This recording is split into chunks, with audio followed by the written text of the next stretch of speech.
aplicações do sensoriamento remoto relacionado ao estudo dos sistemas aquáticos, podemos citar mapeamento de plantas aquáticas submersas, mapeamento de plantas aquáticas emersas,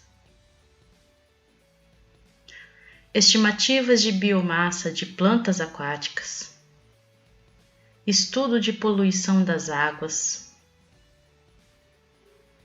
estimativas de concentração de clorofila e estimativa da transparência das águas, dentre muitas outras aplicações. Para tanto, é necessário entender como a energia incidente sobre os corpos de água se comporta. Ao considerar a energia refletida pela água, registrada pelo sensor, é preciso ter em mente que esse valor é a soma resultante de 4 pontos de refletância. Vamos exemplificar. Aqui, nós temos um corpo d'água. A energia incidente que vem do Sol chegará até a camada superficial da água e, a partir dali, é refletida. Essa é a radiância da superfície da água.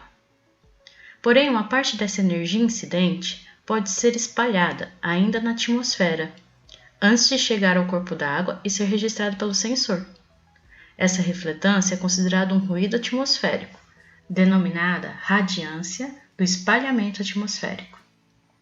Uma outra parte da energia incidente irá ultrapassar a camada superior e emergir na coluna d'água. Em partes, essa energia não chega ao fundo e é denominada radiância volumétrica da subsuperfície. A parte que chega até o fundo e interage com ele é denominada radiância de fundo do corpo d'água. Sendo assim, a refletância total da água será a soma de todas essas radiâncias. É possível separar a radiância que vem da superfície da radiância do corpo d'água. E muitas vezes é necessário fazer uma correção atmosférica para eliminar o ruído causado pelo espalhamento atmosférico.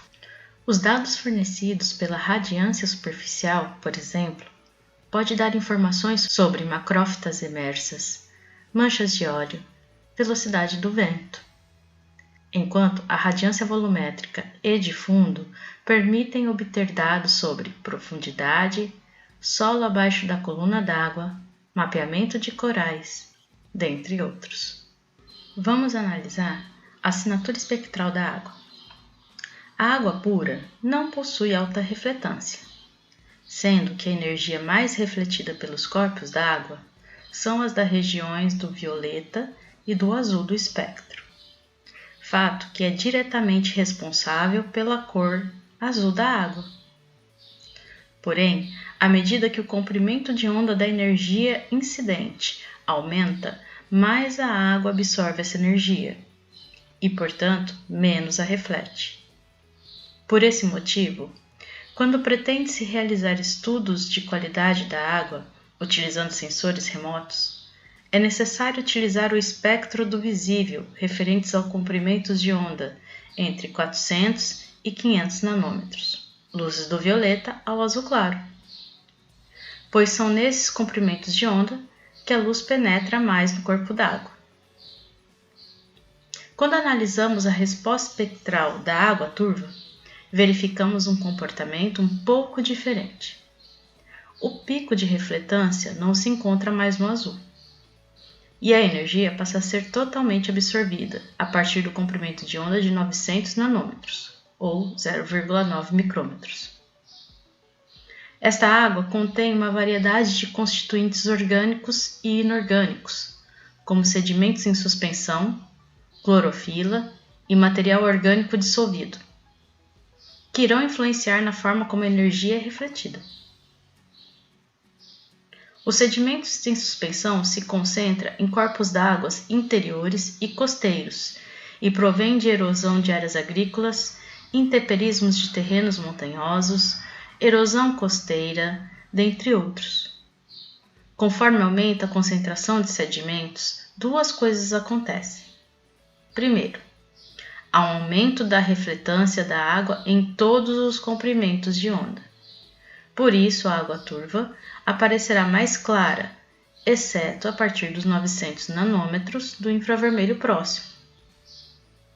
E segundo, o pico de refletância, que antes era azul, é deslocado para as faixas do verde, amarelo e vermelho, deixando de ter aparência visivelmente azul. A refletância da água pode ser alterada também pela presença de fitoplânctons, que são organismos vegetais algais. Estes, por sua vez, realizam fotossíntese e possuem concentrações variadas de clorofila, conforme seu tipo. Vamos analisar esse gráfico. Aqui está representado o comportamento espectral da água pura ou limpa em relação à água que contém algas. Vamos olhar apenas a resposta espectral da região do visível.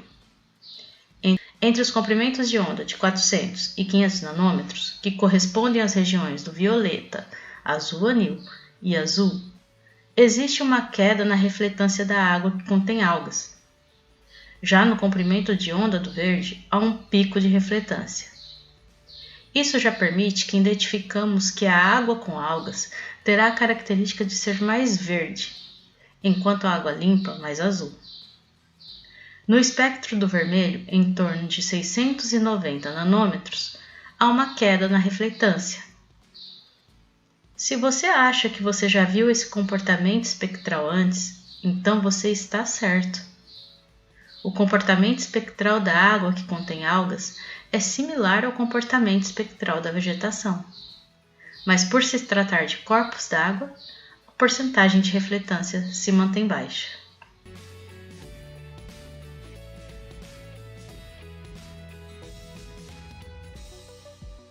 A forma como a energia eletromagnética incidente irá interagir com o solo depende de algumas características do mesmo, como a textura do solo, a umidade do solo, a quantidade de matéria orgânica, a quantidade de óxido de ferro, a salinidade do solo.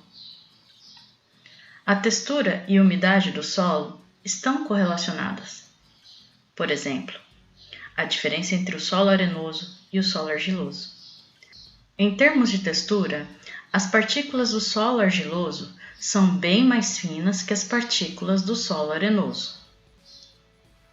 Por esse motivo, o espaço de ar entre as partículas é bem menor ou mais apertado no solo argiloso. Quando chove, cada partícula do solo fica envolvida por uma fina membrana de água. O solo argiloso, por ser mais compacto devido ao tamanho de suas partículas, irá reter mais água entre elas. Já o solo arenoso, que tem partículas e espaços maiores, permite maior drenagem de água. Em termos de refletância, todo alvo mais úmido irá refletir menos que os alvos mais secos.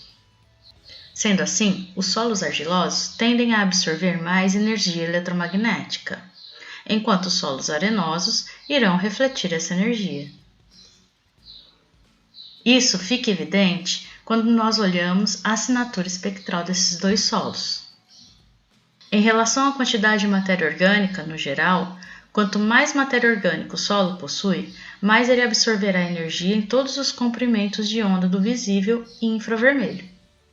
Quando o solo apresenta musgos, líquens, briófitas, algas, fungos e outros tipos de crostas biológicas, aí então a resposta espectral será mais diferenciada, como pode ver nesse gráfico. A presença de óxido de ferro no solo causa um aumento na refletância do vermelho e diminuição na refletância do azul e verde. Por isso, esses solos se apresentam de cor avermelhada. Quando o solo possui alta salinidade, em geral, a refletância aumenta, principalmente na região do visível e do infravermelho próximo. Essas características a respeito das variações de refletância do solo, conforme sua composição, são informações gerais que podem auxiliar na interpretação e análise de dados coletados por sensoriamento remoto.